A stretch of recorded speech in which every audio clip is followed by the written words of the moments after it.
बच्चों, आज कक्षा 6 की संस्कृत की कक्षा में आप सभी का स्वागत है।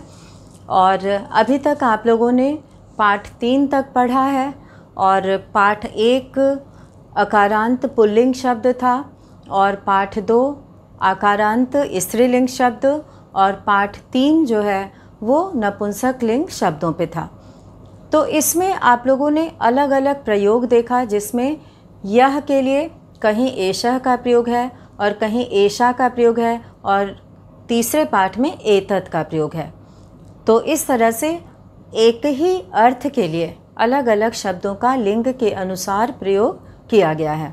और उसी तरह से आप लोगों ने अकारांत पुल्लिंग के शब्दों का और उसके बाद फिर स्त्रीलिंग शब्दों का और नपुंसक लिंग शब्दों के कुछ शब्दों के बारे में जानकारी प्राप्त की थी।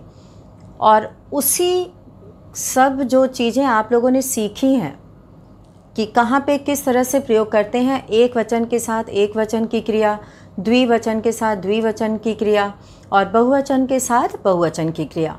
तो इन सब का प्रयोग जो है वो कर्ता और क्रिया दोनों में एक ही वचन होना चाहिए। अगर एक वचन का कर्ता है तो एक वचन की ही क्रिया होगी। तो अब हम लोग जो पाठ पढ़ने जा रहे हैं वो है चतुर्थः पाठः और इसमें इसका नाम है विद्यालय। विद्यालय शब्द सभी विद्यार्थी जानते हैं और आप लोग विद्यालय जाते भी हैं और विद्यालय में पढ़ते हैं, लिखते हैं, खेलने का भी अवसर मिलता है और वहाँ पर कई तरह की चीज़ें सिखाई जाती हैं। तो इस तरह से विद्यालय पाठ के माध्यम से बहुत सारे शब्दों का, नए नए शब्दों का ज्ञान होगा आप लोग को और आप उसे समझेंगे और उसे समझने के लिए पहले पढ़ाए गए पाठों से जो आपने सीखा है वह भी आपकी सहायता करेगा इसको समझने में। तो जो नए शब्द आएंगे, जो कठिन शब्द हैं, उसका अर्थ समझाया जाएगा और उसकी व्याख्या की जाएगी और जगह जगह बताया जाएगा कि किस तरह से यहाँ पे इसका प्रयोग हुआ है। तो बच्चों, शुरू करते हैं। चतुर्थः पाठः विद्यालयः। तो सभी बच्चे तैयार हो जाएं, अपनी संस्कृत की किताब ले लें और उसमें निकालेंगे चौथा पाठ जिसमें लिखा है विद्यालयः चतुर्थः पाठः और ये पेज नंबर है 23।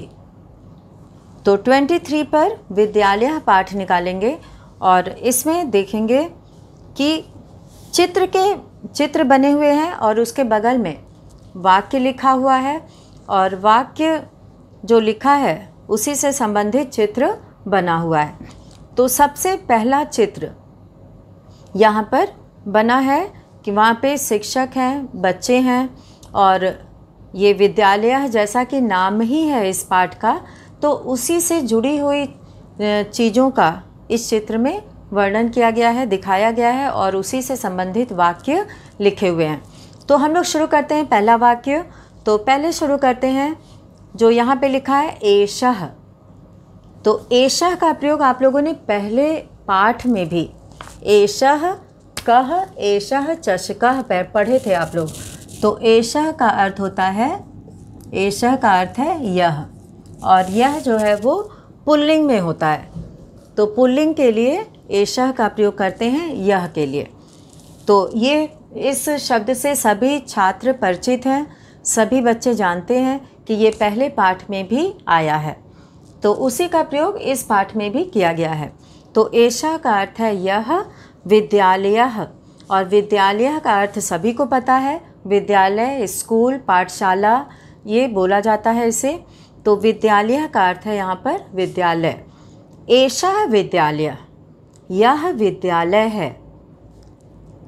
अत्र छात्राः शिक्षकाः। अत्र मतलब यहाँ, अत्र का अर्थ है यहाँ। यहाँ क्या क्या है ये बताया जाएगा। तो अत्र मतलब यहाँ, छात्राः, छात्राः शब्द में बहुवचन है। तो छात्राः शब्द यानी कि बहुत से छात्र, शिक्षकाः और बहुत से शिक्षक, अध्यापक, बहुत से अध्यापक, शिक्षिकाः दोनों शब्दों में आप लोग अंतर देखेंगे उच्चारण से।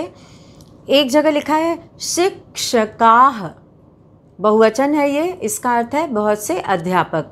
और उसी के नीचे वाली लाइन में, तीसरी लाइन में लिखा है शिक्षिकाः, शिक्षिकाः च सन्ति, यानी कि बहुत सी अध्यापिकाएं। अध्यापक पुल्लिंग है और अध्यापिका जो है वो स्त्रीलिंग शब्द है। तो यहाँ पे शिक्षिका लिखा है। शिक्षिका अगर अध्यापक होता तो उसका स्त्रीलिंग रूप होता अध्यापिका। यहाँ पे शिक्षक लिखा है तो इसका स्त्रीलिंग रूप हो गया शिक्षिका। तो अत्र छात्राः, यहाँ पर बहुत से छात्र, शिक्षकाः बहुत से अध्यापक, शिक्षिकाः और बहुत से अध्यापिकाएं, च सन्ति। च का प्रयोग हम लोग अर्थ बताते समय पहले करेंगे और संस्कृत में च का प्रयोग सबसे अंत में होता है। जब छात्राः, शिक्षकाः, शिक्षिकाः च सन्ति, तो यहाँ पे च का प्रयोग सबसे अंत में हुआ है। और हिंदी में जब हम लोग अर्थ बताते हैं तो एक शब्द से पहले और का प्रयोग करते हैं, जैसे छात्र, शिक्षक और शिक्षिकाएं। तो इस तरह से यहाँ पर च का प्रयोग, च मतलब होता है और, तो च का अर्थ होता है और। ये सभी लोग इसे याद रखेंगे क्योंकि ये कई जगह प्रयोग होता है और शब्द का प्रयोग बहुत ज़्यादा होता है। तो च का अर्थ होता है और सन्ति का प्रयोग हम लोग पहले भी किए हैं, अस्ति, अस्तः, सन्ति। अब यहाँ पे हम लोग देखेंगे कि जो छात्राः शब्द है वो एक वचन में क्या बनेगा, द्विवचन में क्या बनेगा और बहुवचन में क्या रहेगा। तो इसे हम लोग सीखते चलेंगे ताकि कभी भी शब्द को उस वचन में बदलना हो तो हम उसे बदल सकें। तो यहाँ पे छात्राः शब्द जैसे पहले भी हम लोग पढ़े थे, तो छात्रः, यहाँ पे छात्रौ, यहाँ पे छात्रः, छात्रौ और छात्राः, ये बहुवचन में हो गया। इसी तरह से शिक्षकः, यहाँ पे शिक्षका हो जाएगा, शिक्षकः, शिक्षकौ, शिक्षकौ और शिक्षिका। ये एक वचन है, ये द्विवचन है और ये द्विवचन है और ये बहुवचन है। तो इस तरह से हम लोग यहाँ पर देखेंगे कि किस तरह से एक वचन में क्या रूप बनता है। अब ये तो दोनों ही पुल्लिंग शब्द हैं। अब यहाँ पे हम लोग शिक्षिका का करेंगे। तो यहाँ पे शिक्षिका ये स्त्रीलिंग रूप है, शिक्षिका, शिक्षिके, शिक्षिके, शिक्षिकाः। तो यहाँ पे शिक्षिकाः रूप इसका बनेगा, शिक्षिकाः। तो इस तरह से ये एक वचन में, द्विवचन में, बहुवचन में बना। और इस पाठ में इसका प्रयोग है छात्रा, शिक्षिका और शिक्षिका। लेकिन हम लोगों ने देखा कि एक वचन होता तो इसे कैसे लिखते। तो छात्रा का एक वचन छात्र, शिक्षिका का शिक्षिका और शिक्षिका का शिक्षिका। जिस तरह से वहाँ पे दोला शब्द आया था, घटिका शब्द आया था, तो उसी तरह से शिक्षिका, आ उच्चारण यहाँ पर आ रहा है, तो शिक्षिका। और अब सन्ति शब्द है। सन्ति मतलब होता है हैं। सन्ति का अर्थ होता है, सन्ति मतलब हैं, बहुवचन में हैं का प्रयोग करते हैं। अब एक वचन में हम लोग प्रयोग करते हैं अस्ति का। अस्ति मतलब है एक वचन में, और फिर अस्तः द्विवचन में और सन्ति बहुवचन में। तो है और दो हैं, और सन्ति मतलब बहुत से हैं। तो बहुवचन में हम लोग सन्ति का प्रयोग करते हैं और इसका प्रयोग पाठ में हुआ है हैं के लिए। और अब इस तीनों पंक्तियों को फिर से हम लोग पढ़ेंगे और इसका अर्थ समझेंगे। एषः विद्यालयः, यह विद्यालय है। अत्र छात्राः, शिक्षकाः, शिक्षिकाः च सन्ति। अत्र मतलब यहाँ, शिक्षकाः छात्राः यानी बहुत से छात्र, और शिक्षकाः बहुत से शिक्षक, और उसके बाद है शिक्षिकाः यानी बहुत सी अध्यापिकाएं, सन्ति मतलब हैं। तो इसमें ये बताया गया कि यह एक विद्यालय है और यहाँ पर बहुत से छात्र, शिक्षक और शिक्षिकाएं हैं। इतना सभी को समझ में आ गया होगा और बहुवचन का प्रयोग है इसमें। अब हम लोग दूसरा चित्र देखेंगे। यहाँ पे 3 छात्राएं हैं और वो कंप्यूटर पर बैठकर काम कर रही हैं। तो सभी बच्चे ये चित्र देख रहे होंगे और इससे संबंधित हम लोग यहाँ पर शब्द देखेंगे। एषा संगणक यंत्र प्रयोगशाला अस्ति। एषा संगणक यंत्र, एषा का अर्थ होता है यह, एषा का अर्थ है यह और ये होता है स्त्रीलिंग में। स्त्रीलिंग में एषा होता है और एषा होता है पुल्लिंग में। तो पुल्लिंग में हम लोग यह के लिए एषा का प्रयोग करते हैं और स्त्रीलिंग में हम लोग यह के लिए एषा का प्रयोग करते हैं। तो अब यहाँ पे छात्राएं हैं, इसीलिए यहाँ पे एषा का प्रयोग किया गया है। एषा संगणक यंत्र, संगणक यंत्र का अर्थ होता है कंप्यूटर। यहाँ पे संगणक यंत्र, और यंत्र का प्रयोग जो है यहाँ पे यंत्र इस तरह से भी लिख सकते हैं और यंत्र आधा न का भी प्रयोग किया जा सकता है। तो यहाँ पे जैसा किताब में है वैसा ही आप लोग लिख लीजिए। संगणक, संगणक यंत्र यानी कि कंप्यूटर, कंप्यूटर को संगणक यंत्र कहते हैं। और प्रयोगशाला, प्रयोगशाला यानी कि लैब जिसे आप लोग कहते हैं। प्रयोगशाला अर्थात जहाँ पर बहुत से कंप्यूटर रखे होते हैं और वहाँ बच्चे जाकर सीखते हैं, तो उसको प्रयोगशाला अस्ति मतलब कहते हैं, कंप्यूटर लैब। संगणक यंत्र प्रयोगशाला और अस्ति मतलब है होता है, ये एक वचन में अभी बताया गया था आप लोग को है, और ये 2 के लिए अस्तः का प्रयोग करते हैं और 3 या 3 से ज़्यादा के लिए संति का प्रयोग किया जाता है। तो इस तरह से संगणक यंत्र का अर्थ है कंप्यूटर और प्रयोगशाला लैब को कहते हैं। एतानि, अब चित्र में आप लोग देख रहे होंगे 3 कंप्यूटर है, तो 3 की संख्या किस में आती है? बहुवचन में। तो इसीलिए एतानि का प्रयोग हुआ है। ये नपुंसक लिंग का शब्द है, एतत्, एते, एतानि। तो एतानि यहाँ पर संगणक यंत्राणि सन्ति। एतानि मतलब ये सब, संगणक यंत्राणि सन्ति, संगणक यंत्र हैं अर्थात कंप्यूटर हैं। ये सब यहाँ जो तीनों रखे हैं ये सब क्या हैं? संगणक यंत्राणि। संगणक यंत्र मतलब कंप्यूटर और बहुवचन होने से यंत्राणि हो गया है। यंत्राणि मतलब बहुत से कंप्यूटर। तो इस तरह से दूसरे चित्र में ये बताया गया है कि एषा संगणक यंत्र प्रयोगशाला अस्ति।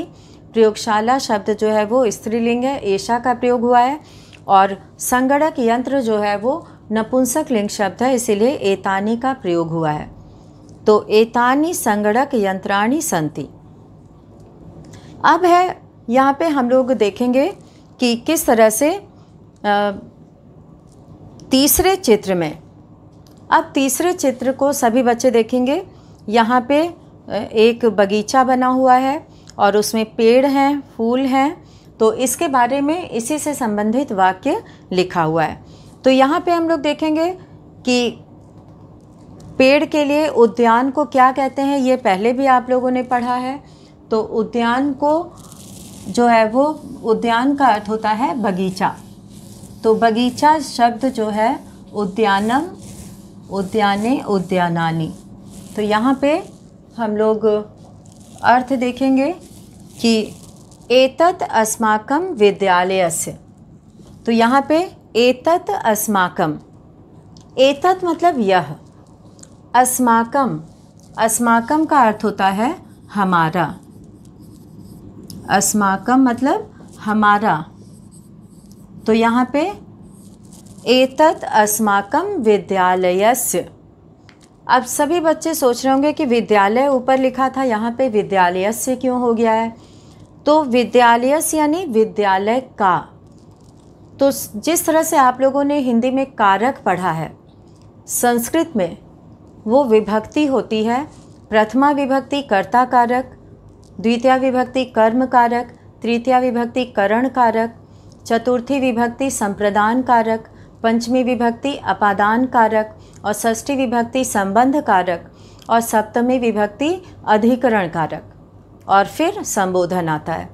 तो वो जो सब कारक हैं वो विभक्ति यहाँ पर प्रयोग की जाती है संस्कृत में। तो यहाँ पे षष्ठी विभक्ति का प्रयोग है विद्यालयस्य। विद्यालय का संबंध कारक का, के, की का प्रयोग करते हैं, उस अर्थ में विद्यालयस्य का प्रयोग हुआ है अकारांत पुल्लिंग में। तो यहाँ संस्कृत में ये विशेषता होती है कि विभक्ति के लिए अलग से शब्द का प्रयोग नहीं किया जाता है। जैसे कि हम लोग को बोलना होता हिंदी में तो हम लोग बोलते विद्यालय के लिए, और के लिए शब्द से हम लोग समझ जाते कि ये संप्रदान कारक है के लिए। तो यहाँ पर विभक्ति जो है वो शब्द में ही होती है, इसीलिए जब हम रूप देखते हैं तो उसमें अलग अलग शब्द बने होते हैं। प्रथमा विभक्ति में रामः, द्वितीय विभक्ति में रामम, तो इस तरह से अलग अलग विभक्ति में अलग अलग शब्द रहते हैं। तो यहाँ पे विद्यालयस्य का अर्थ है विद्यालय का, विद्यालयस्य विद्यालय का। तो विद्यालय यानी कि ये विद्यालय है और विद्यालयस्य विद्यालय का, विद्यालयस्य यानी कि यह विद्यालय का, विद्यालय का, विद्यालय को विद्यालय पाठशाला भी लिख सकते हैं।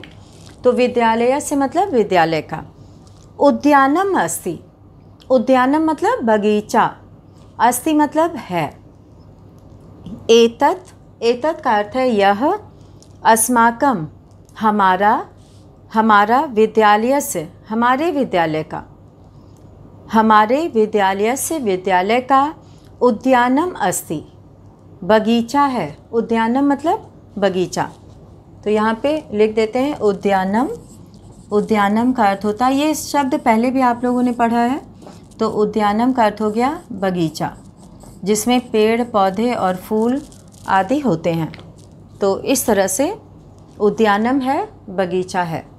और अब हम लोग देखेंगे आगे शब्द यहाँ पे लिखा हुआ है, अगला जो तीसरी लाइन है तीसरे चित्र का, कि उद्याने पुष्पाणि सन्ति। उद्याने, अब यहाँ पे उद्यानम आया था, द्वितीय विभक्ति एक वचन उद्यानम, तो इसमें उद्याने शब्द आया है यानी बगीचे में। अधिकरण कारक का प्रयोग है सप्तमी विभक्ति का। बगीचे में पुष्पाणि सन्ति, पुष्पाणि शब्द बहुवचन है। पुष्पम, पुष्पे, पुष्पाणि, तो पुष्पम, पुष्पे, पुष्पाणि यानी कि बहुत से फूल हैं। तो बगीचे में पुष्पाणि सन्ति, और सन्ति का प्रयोग यहाँ पे हैं बहुवचन के लिए है, इसीलिए सन्ति लिखा हुआ है। तो दो फूल होते तो अस्तः लिखा होता, एक फूल होता तो अस्ति लिखा होता। तो यहाँ पे बहुत से फूल हैं बगीचे में, इसीलिए लिखा है पुष्पाणि सन्ति। उद्याने, बगीचे में, पुष्पाणि सन्ति, बहुत से फूल हैं। और यहाँ पे अंतिम वाक्य लिखा है, चौथा वाक्य इस चित्र का, कि वयम, वयम मतलब हम लोग।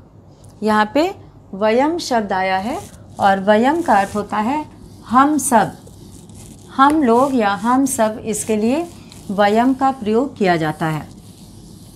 तो वयम, अहम, आवाम, वयम, ये उत्तम पुरुष का सर्वनाम शब्द है। उत्तम पुरुष बहुवचन में ये सर्वनाम शब्द आता है, और उत्तम पुरुष बहुवचन में एक वचन में आता है अहम, और द्विवचन में आता है आवाम, और बहुवचन में आता है वयम। तो वयम का अर्थ है हम सब। यहाँ पे वयम मतलब हम सब, हम लोग या हम सब। तो यहाँ पे वयम, अत्र, अत्र शब्द का अर्थ अभी बताया गया था यहाँ। अत्र मतलब यहाँ। क्रीडामः, क्रीडामः मतलब खेलते हैं। क्रीडामः, क्रीडा शब्द खेलने के लिए होता है, खेलते हैं, खेलते हैं। वयम बहुवचन है इसीलिए क्रीडामः आया है, खेलते हैं। और पठामः च, पठामः, पठामी, पठावः, पठामः बहुवचन में आता है। पठामः यानी पढ़ते हैं, बगीचे में बहुत से बच्चे पढ़ते भी हैं और खेलते भी हैं। तो इस तरह से हम लोगों ने देखा कि वयम मतलब हम सब, अत्र मतलब यहाँ, क्रीडामः पठामः च।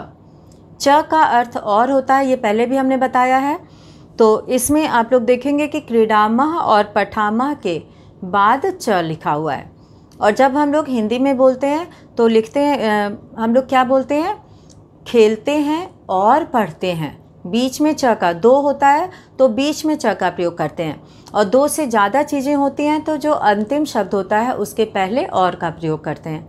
लेकिन संस्कृत में सारे शब्दों को लिखने के बाद च का प्रयोग किया जाता है। क्रीडामः, पठामः और धावामः च। तो ये अंतर होता है च यानी और का प्रयोग करने में। तो हम सब, वयम मतलब हम सब, अत्र मतलब यहाँ, क्रीडामः खेलते हैं, पठामः पढ़ते हैं और पढ़ते हैं। क्रीडामः खेलते हैं, फिर च आ जाएगा, और पठामः पढ़ते हैं। तो इस तरह से हम लोग देखेंगे कि यहाँ पर इन शब्दों का प्रयोग हुआ। और क्रीड़ा शब्द का अर्थ होता है खेलना, और पठ धातु से, यानी कि इसमें मूल शब्द है पठ, पढ़ना। पठ शब्द से ये बना है उत्तम पुरुष बहुवचन का रूप। तो यहाँ पे हम लोगों ने देखा कि किस तरह से अस्ति, अस्तः, संति का प्रयोग हुआ है एक वचन, द्विवचन और बहुवचन के लिए। तो यहाँ बहुवचन का प्रयोग हुआ है, इस वाक्य में अस्ति का प्रयोग हुआ है। अस्ति एक वचन है, और कोई दो की संख्या में होता तो अस्तः का प्रयोग किया जाता द्विवचन में। तो अब हम लोग यहाँ पर संति का प्रयोग, अस्ति का प्रयोग, क्रीडामः, पठामः, संगणक यंत्राणी, संगणक यंत्र, प्रयोगशाला, इन सब का प्रयोग देखें। और अब हम लोग आगे बढ़ते हैं कि यहाँ पे जो चित्र बना हुआ है उसमें दो बच्चे आपस में बातचीत कर रहे हैं। तो दो बच्चे जब बातचीत कर रहे हैं तो वो विद्यालय में आए हैं और उनका परिचय हो रहा है, और उसको किस तरह से बोला जाएगा, यहाँ पे इसे संवाद की तरह लिखा गया है। संवाद मतलब डायलॉग, बोल जैसे बोलते हैं। तो यहाँ पे ऋचा, पहला नाम ऋचा आया है, और ऋचा लड़की का नाम है, और उसके आगे वाक्य लिखा हुआ है। जो वाक्य लिखा है वो ऋचा बोल रही है। ऋचा के आगे जो वाक्य है वह ऋचा कह रही है। और प्रणवः, प्रणव जो है वो उस लड़के का नाम है, और प्रणव के आगे जो वाक्य है वो प्रणव बोल रहा है। इसे संवाद कहा जाता है, बातचीत। तो हम लोग सबसे पहले ऋचा की लाइन पढ़ेंगे कि वो क्या कह रही है। तो ऋचा प्रणव से कहती है, ऋचा कह रही है, तव नाम किम। तव, तव का अर्थ होता है, तव मतलब तुम्हारा, तव का अर्थ है तुम्हारा। और नाम, नाम तो नाम से ही समझ में आ रहा है, नाम। और किम का अर्थ होता है क्या। किम शब्द का अर्थ होता है क्या। तो क्या के लिए किम शब्द का यहाँ प्रयोग हुआ है। तो वो उससे पूछती है कि तुम्हारा नाम क्या है। तव नाम किम, तुम्हारा नाम क्या है। यहाँ प्रश्नवाचक लगा हुआ है तो इसे प्रश्न की तरह पूछेंगे। ऋचा कहती है, तव नाम किम, तुम्हारा नाम क्या है। प्रणव, अब प्रणव कह रहा है। ये वाक्य, जो दूसरा वाक्य यहाँ लिखा है, तो ये प्रणव कह रहा है। प्रणव कहता है, मम नाम प्रणवः, मेरा नाम प्रणव है। तो यहाँ पे मम शब्द आया है। मम शब्द का अर्थ होता है मेरा, तव शब्द का अर्थ होता है तुम्हारा, और मम शब्द का अर्थ होता है मेरा। तो प्रणव कहता है कि मम नाम प्रणवः, मेरा नाम प्रणव है। तव नाम किम, देखिए यहाँ पे फिर से तव आया है। तव मतलब तुम्हारा, नाम मतलब नाम, और किम मतलब क्या। अब ऋचा तो पूछ ली तुम्हारा नाम क्या है, तो प्रणव बोला मेरा नाम प्रणव है। तव नाम किम, तुम्हारा नाम क्या है। तो ऋचा कहती है, अब हम लोग तीसरी लाइन यहाँ पढ़ेंगे, ऋचा वाली लाइन। ऋचा कहती है कि मम नाम ऋचा। मम नाम, मम मतलब मेरा और नाम मतलब नाम। ऋचा, ऋचा है, मेरा नाम ऋचा है, मम नाम ऋचा। त्वम कुत्र पठसि। अब ऋचा पूछ रही है कि त्वम कुत्र पठसि। त्वम मतलब तुम, यहाँ पे त्वम शब्द आया है। त्वम का अर्थ होता है तुम, और कुत्र, कुत्र मतलब कहाँ। यहाँ पे हम लिख दे रहे हैं, कुत्र का अर्थ है कहाँ। और उसके बाद पठसि, पठसि मतलब पढ़ती हो। पठसि का अर्थ है पढ़ती हो। तो यहाँ पे पठ धातु से ये मध्यम पुरुष एक वचन का रूप है, और मध्यम पुरुष में त्वम आता है एक वचन में, त्वम युवाम यूयम, और यहाँ पे त्वम एक वचन है, इसीलिए पठसि का प्रयोग किया गया है।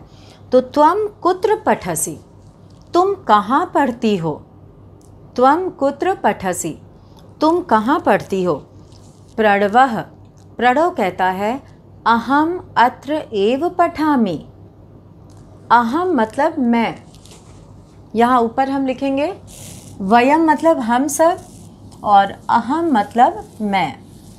तो अहम का अर्थ होता है मैं, ये उत्तम पुरुष एक वचन का सर्वनाम शब्द है। ठीक है, ये सबको समझ में आ रहा है कि अब आ गया अहम। यहाँ पे अभी त्वम आया था, त्वम मतलब तुम और अहम मतलब मैं। त्वम मतलब तुम, अहम मतलब मैं। तो यहाँ पे ऋचा कहती है, प्रणव जब ऋचा पूछती है कि त्वम कुत्र पठसि, तुम कहाँ पढ़ते हो, तो प्रणव जो है वो प्रणव उत्तर देता है कि अहम अत्र एव पठामि। अहम मतलब मैं, अहम का अर्थ है मैं, और अत्र, अत्र मतलब अहम अत्र एव पठामि। अत्र मतलब यहाँ, पहले भी हम बताए हैं, फिर से बता रहे हैं यहाँ, और एव का अर्थ होता है ही, यानी कि यहीं। अत्र एव, यहाँ ही। पठामि मतलब पढ़ता हूँ। तो यहाँ पे पठामि शब्द का मतलब है पढ़ता हूँ, पढ़ता हूँ।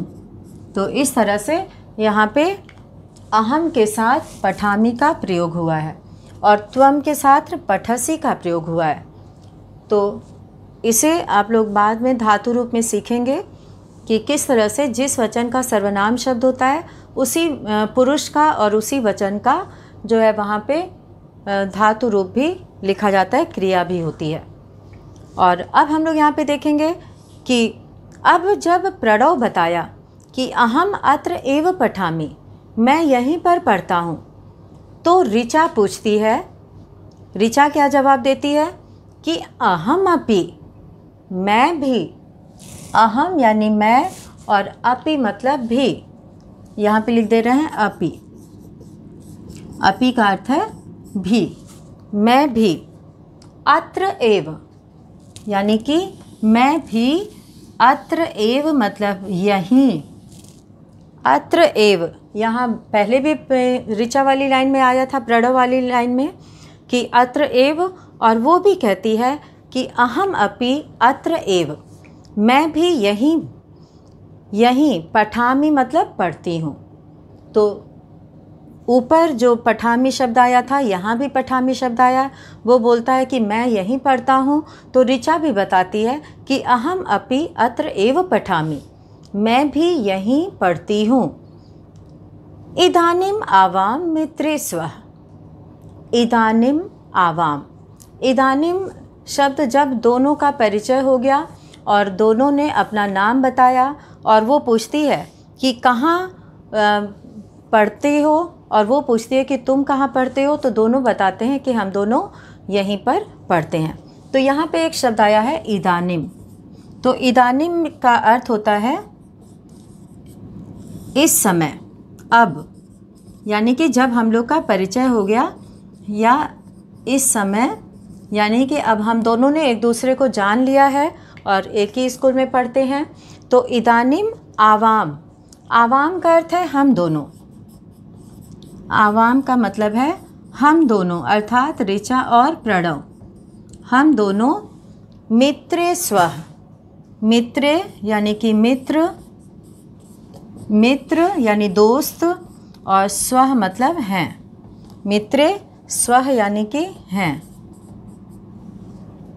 तो इस तरह से वो दोनों कहते हैं कि अब हम दोनों मित्र हैं। तो बच्चों, आज हम लोगों ने इस पाठ 4 में, चतुर्था पाठ में, विद्यालय पाठ के माध्यम से विद्यालय से जुड़े हुए वाक्यों को पढ़ा, समझा, और इसमें बहुत सारे शब्दों को पठामि और यहाँ पे क्रीडामः, लिखामः, ये सभी धातु रूप हैं, वर्ब यानी कि क्रिया के रूप हैं, और इसके बारे में जाना। और अहम, आवाम, ये शब्दों के बारे में, सर्वनाम शब्दों के बारे में जाना। तो आज हम लोग इतना ही पढ़ेंगे, और इसके बाद हम लोग अगले वीडियो में इसके आगे के वाक्यों को देखेंगे, जिसमें चित्र भी बना है और वाक्य भी लिखे हैं। तो आज हम लोग यहीं पर इसे समाप्त करते हैं। धन्यवाद।